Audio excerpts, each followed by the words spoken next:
जयंत पाटलांनी देवेंद्र फडणवीसांवर टीका केली। फडणवीस विरोधकांमध्ये पंतप्रधान शोधतात असा टोला पाटलांनी लगावलेला आहे। मोदी पीएम होणार नाही त्याची फडणवीसांनी कबुली दिली आहे। मनसेच्या इंजिनमध्ये फडणवीस बसल्याचं देखील पाटलांनी म्हटलंय। तर देवेंद्र फडणवीसांवर आता जयंत पाटलांनी कडाडून टीका केली।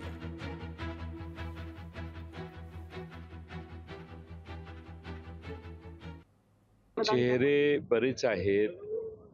मला आनंद आहे की फडणवीस इंडिया आघाडीतल्या पंतप्रधान पदाच्या लायक चेहऱ्याचा शोध घ्यायला लागलेले आहेत। त्यामुळं हे कबूल करतायत की इंडिया आघाडीचा पंतप्रधान होईल। आणि ज्यांचं चिन्ह इंजिन आहे त्यांच्या इंजिनमध्ये हे सगळे जाऊन बसलेले आहेत। त्यामुळं त्यांची परिस्थिती काय होणार आहे सगळ्यांनाच माहिती आहे। महाराष्ट्रात आणि देशामध्ये फार चांगली चित्र आहे। लोकच या सरकारवर चिडलेले आहेत आणि मला खात्री आहे की यंदा देशात सत्ता पालट होईल। लोकशाही मराठी ऐका, पहा, जागरूक रहा।